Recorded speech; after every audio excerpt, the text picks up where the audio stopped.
Le top 5 des meilleurs PC portables gamers sous les 1000 € pour ce mois d'avril 2026. Petit point prix, quand même, vite fait. On commence un peu plus cher sur les premiers prix. On arrive à trouver encore en dessous de 750, mais on trouve rien en dessous de 700. Et depuis le début du mois de mars et jusqu'à maintenant, on voit des augmentations de partout, quelques promos intéressantes et aussi des références qui ont pris 500 balles d'un coup.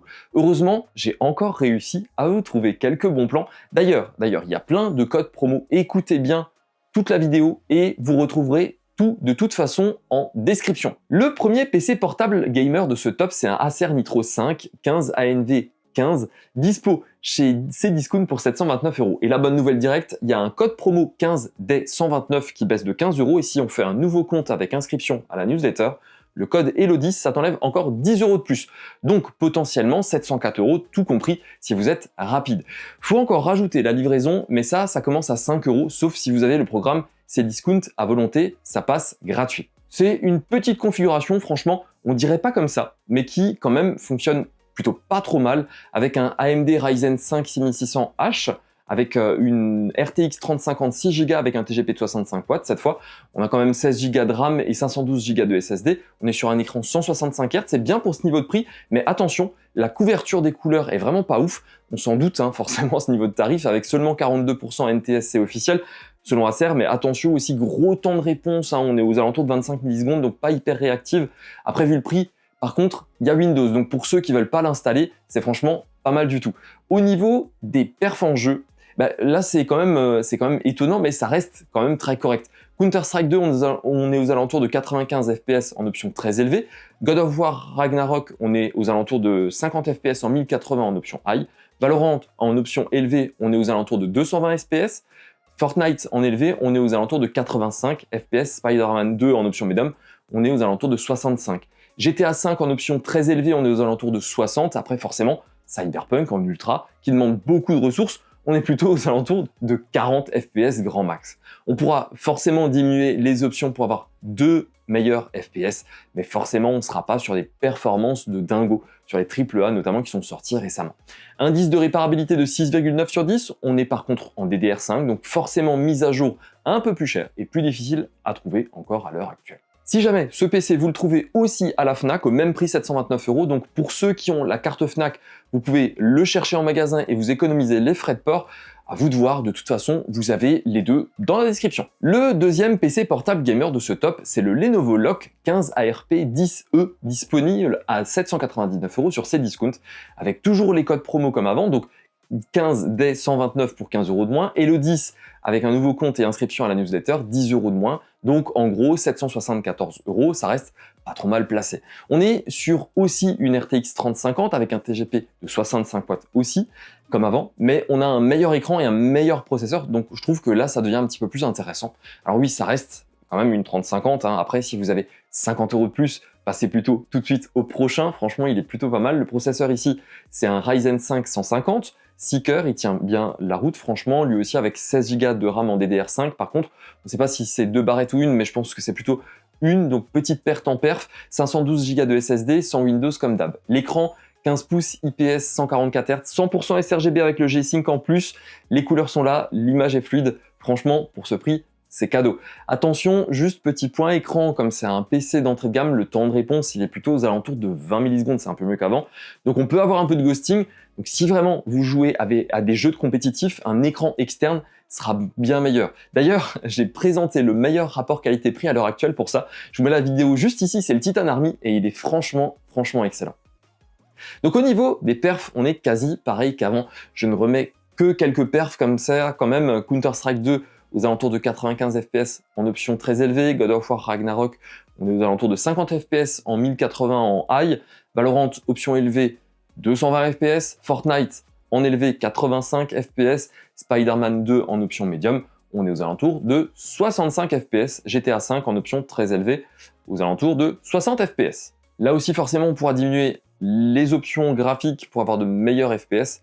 Mais encore une fois, sur les AAA, on ne fera vraiment pas de miracle. Indice de réparabilité de 8,6 sur 10, 2,38 kg. Donc RAM et SSD sont accessibles facilement. Franchement, à 774 € avec un écran 100% sRGB, Wi-Fi 6, un pros qui est fait pour l'autonomie, franchement, il n'y a pas grand chose à dire, allez-y. Le troisième PC portable gamer de ce top, c'est le Asus Gaming V16, dispo à 849 € sur Cdiscount. Avec les codes 15 € et 10 €, il tombe à 824 et franchement, pour le prix, c'est pas mal du tout. Attention, la fiche technique est écrite n'importe comment, donc sur Cdiscount, donc je rectifie un petit peu ici. On est sur une RTX 5050 avec un petit TGP de 65 watts. Processeur, c'est le Intel Core 5210H, 8 cœurs avec 16 Go de RAM avec une seule barrette. Attention, donc pas de dual channel de base. 512 Go de SSD, sans Windows également, donc on va pas se mentir, c'est pas la config qui va tout atomiser. Mais attention, ça reste une 5050 en GDDR7, ça change par rapport à celles de bureau qui sont en GDDR6. Elles sont un petit peu meilleures. Niveau perf, pour moins de 850 €, c'est vraiment pas mal du tout, ça reste pas mal solide. Cyberpunk 2077, on accroche les 60 FPS en réglage moyen haut. Sur GTA V, on est sur un bon 70 FPS en ultra. Black Myth Wukong, qui est quand même un gros jeu, on est à 45-50 FPS. PUBG, c'est 140 FPS en ultra.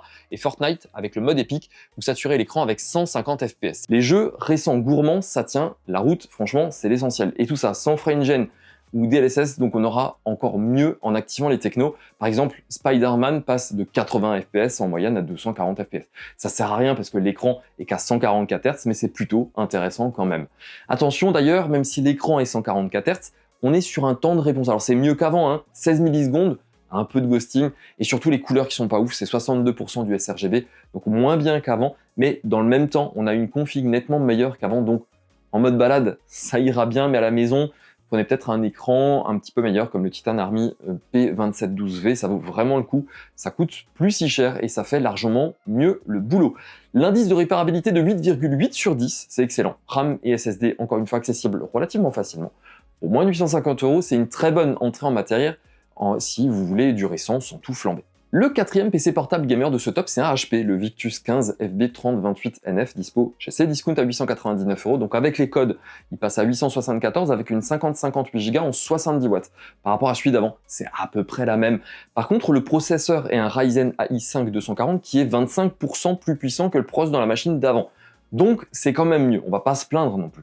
Il arrive sans Windows, 16 Go de mémoire vive en une seule barrette, c'est un peu la norme maintenant, il va falloir penser à passer à 32 Go quand ça ira un peu mieux, sinon le dual channel il n'existe pas, il faut compter 150 € de plus pour une barrette. En occasion sur le Bon Coin, on peut trouver des prix aux alentours de 80 € la barrette. Le Pros, c'est une puce de nouvelle génération, ça intègre un moteur d'intelligence artificielle qui est très efficace, ça permet au PC de pas chauffer, pas consommer pour rien quand vous faites autre chose que jouer par exemple. Niveau perf, là on sent la différence avec le premier. Cyberpunk 2077, on passe de « oh galère » à « ok, on accroche les 60 FPS en réglage moyen haut ». Sur GTA V, on est sur un bon 70 FPS en ultra. Black Myth Wukong, qui est quand même un gros jeu, on est à 45-50 FPS. PUBG, c'est 140 FPS en ultra. Et Fortnite, avec le mode épique, vous saturez l'écran avec 150 FPS. Donc l'écran est un 15,6 pouces IPS classique, c'est propre, mais les couleurs sont un peu moins éclatantes que sur celui qu'on avait vu juste avant. On est sur un standard ici pour 62,5% du sRGB et 20 millisecondes de temps de réponse. C'est aussi une version sans Windows, le design est plus sobre, moins gamer flashy, ce qui est cool si vous voulez l'emmener en cours ou au boulot sans que tout le monde vous regarde de travers. L'autonomie est vraiment pas mal, c'est un bon point sur cette machine, on peut viger largement les 7 à 8 heures en bureautique. L'indice de réparabilité de 7,2 sur 10, HP c'est un peu plus clipsé, c'est un peu plus plastique à l'intérieur, il faut être un petit peu plus délicat au démontage, mais ça reste très correct. Le cinquième PC portable gamer de ce top, c'est le HP Victus 15 FB3012NF dispo chez Cdiscount à 949 €, donc après remise, on est à 924. On passe à la RTX 5060 avec un TGP de 75 watts cette fois, et ça change tout par rapport au Victus qu'on vient juste de voir. Entre la 5050 et la 5060, la différence est vraiment là. On passe aussi en processeur au Ryzen AI5 340, donc moteur d'intelligence artificielle pour pas trop consommer. 16 Go de DDR5, là aussi une seule barrette, donc pas de dual channel par défaut. Mais encore une fois, vous pouvez passer à 32 Go pour 150 € en neuf ou 80 à peu près en occasion, et ça débloque le dual channel dans la foulée, donc 10-15% de perf en plus. Donc franchement, faites-le si vous pouvez. Niveau perf, on est quand même sur une machine qui envoie pas mal du tout. Sur Cyberpunk 2077, avec le DLSS 4 en mode qualité, on dépasse les 60 FPS en ultra, ce qui est quand même assez dingue pour un PC à moins de 1000 €. Sur Forza Horizon 5, on est à 90 FPS en extrême. Sur Hogwarts Legacy, on est à 65 FPS en ultra. Et sur Spider-Man 2, on est aussi sur un très bon 65 FPS de moyenne en option très haute grâce au DLSS. Attention, L'écran, c'est le même que le HP d'avant avec la 50-50, c'est relou parce que les couleurs ne sont pas ouf du tout. 21 millisecondes de temps de réponse, on pourrait avoir mieux. Mais c'est la config qui prime en ce moment, et prendre un écran pour la maison, si vous pouvez.